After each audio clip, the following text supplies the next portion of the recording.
Thumbnail natin, nagsumbong sa antay. May ayos pa ba ang lahat-lahat? Gayong lumapit na sa antay kalingap.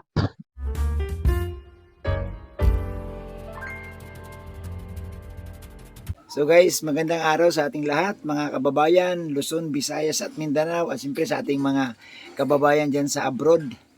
Isang mapagpalang araw po sa inyong lahat. Guys, samahan niyo ako muli, gagawa tayo ng reaction patungkol dito sa wala pa rin kamatayang isyu, no? Sa pamilya ni Biancy.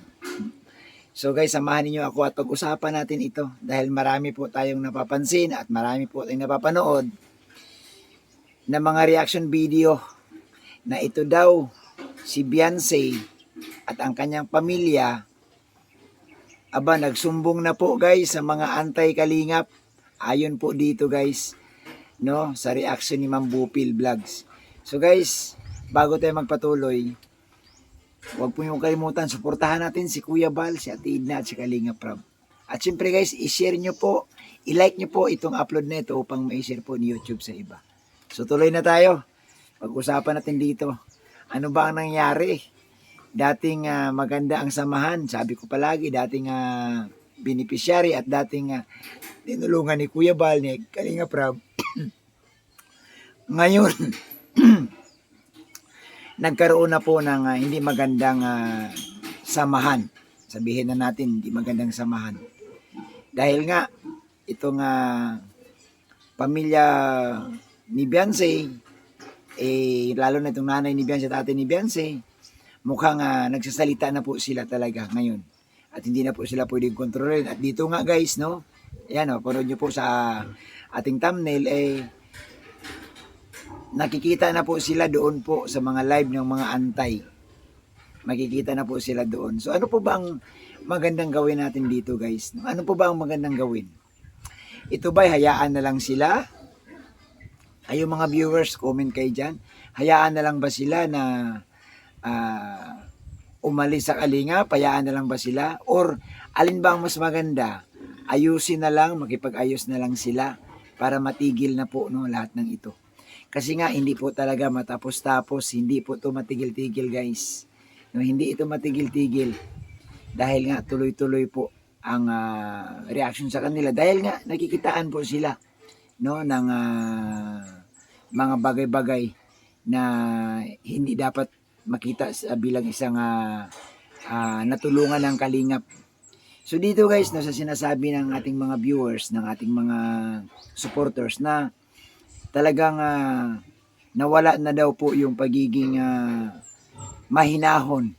Kasi kung mapansin niyo guys, no, sa mga nakalipas, lalo pa lang nag-umpisa pa lang itong pag-vlog kay Biancy, makita mo talaga dito, no, itong si nanay ni Biancy na talagang napakasulit sa kalingap. Sabi ko nga sa reaction ko nakaraan, sana ganito lang sila, no? Kung makita nyo guys, di ba? Lalo na dun sa nag-umpisa pa lang ang pagbablog kay Biancy, talagang todo pasasalamat, todo yung kanilang pagmamahal kay Kalingap Prab, kay Kuya Bal. Pero ano nangyari? Bakit ngayon nagkaganito na? Na kung saan guys, no? Talagang, ewan ko, ito ba'y nakikinig sila sa mga sulsol o talagang galing lang sa sarili nila? Kaya sila nagkakaganito. Maraming nagsasabi dahil nagkapira na raw, yumaman na, lumaki na ang ulo. No? So, mahirap guys. Sa kabilang banda naman, may mga tao talaga guys na hindi mo pwedeng kontrolin na kagaya niya, nababa sila. May mga tao talaga na sasagot at sasagot. Hindi po ba? So baka man ganito din yung sila na hindi na nila makontrol yung sarili nila. Kaya napilitan silang sumagot sa mga nambaba sa kanila. Hindi po ba? So nakakalungkot lang po, no? Na dati ang inaasahan natin na isa sa mga love team ng Kalingap na itong IDSI nga na sinusuportahan talaga ng maraming viewers, sinusuportahan talaga ng maraming tao. Ngayon po nagkawatak-watak na, nagkahiwa-hiwalay na. Napakahirap Di natin alam kung kailan ito matapos. Ang dami na po, no, ang dami na pong nakikibalita dito, ang dami na pong nakikimarites, di po ba? Siyempre normal man yan, guys. Kung mayroong negatibo, mayroong mga pinag-uusapan, lalo na kung mga hot issue, viral, trending, marami talaga guys ang manonood, marami din ang makikisilip, marami din ang makiki-content, no. Hindi natin pwedeng pagbawalan yun, eh. No, hindi mo pwedeng pagbawalan talaga guys kasi hindi man sila lumabag sa policy ni YouTube, no, hindi man sila gumagamit ng video ng Kalingap. Ang kanila guys, nagbibigay silang opinion, nagbibigay sila ng kanilang saloobin dito po sa hot issue. Pwede man talaga yan sa policy ni YouTube, no? Pero syempre, sasabihin ng iba na dapat hindi sila gagamit ng issue ng Kalingap, ng topic ang Kalingap, pero wala po tayong magagawa dyan guys kasi pag ikaw isang content creator talaga, kahit sino po ang i-content mo, as long as wala kang binayulit doon sa tao, no?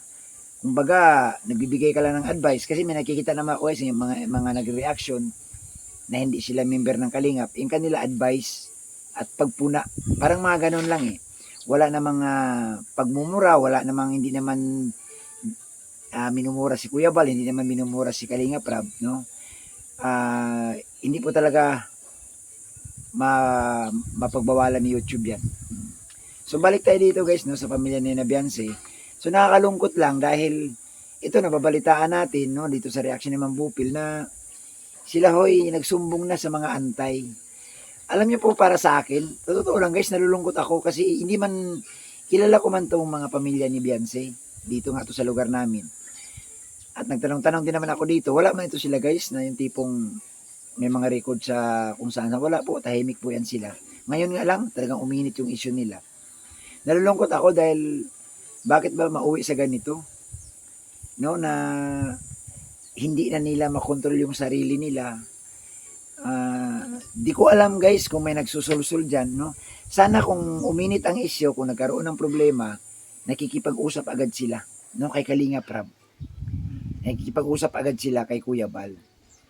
Ganun dapat eh. Pero siyempre, Rights Manila din yun, no? Tayo guys, ano lang tayo, hanggang ganito lang, magbibigay lang tayo ng komento, magbibigay lang tayo ng ating opinion, advice, pero sa bandang huli, sila pa rin ang masusunod eh. No, yung pamilya pa rin ni Beyonce ang masusunod dyan kasi sila nga ang involved. Oo. Siguro sa tingin nila kung ano yung nararapat kasi kagaya na karaan na parang magpapatulpo yata, hindi ko alam, no, pero sana wag naman, no? Lalo na ngayon, kinukontent na rin sila ng mga anti-Kalingap. Siyempre yung simpatsya baga, no, nagpapalakas sa kanila ng loob. Sa ngayon guys, wala pa tayong makuhang kung ano talagang mayari kasi wala pa man si Kalingap Rab, hindi pa nagsasalita si Kalingap Rab. At si Kalingap Rab po, inaabangan talaga yung kanyang statement guys, kung ano po ba talaga. Bibitawan na ba si Beyonce or mananatili sa Kalingap? So si Kalingap Rab po talaga guys ang ngayon ang magdi-decide kasi Kalingap Angels kay Kalingap Rab yan eh. Siya po ang naghimok niyan, siya po ang nagbuo niyan. So siya lang po talaga guys ang may karapatan, no, na pwedeng alisin si Beyonce or hindi, no. So malalaman natin guys pagdating ni Kalingap Rab. So dito lamang po guys nagtatapos ating maiksing reaction. Ayoko nang habaan, baka magkamali pa tayo ng babanggitin. Okay, salamat po para sa inyong lahat mga viewers, mga OFW, mga nanonood.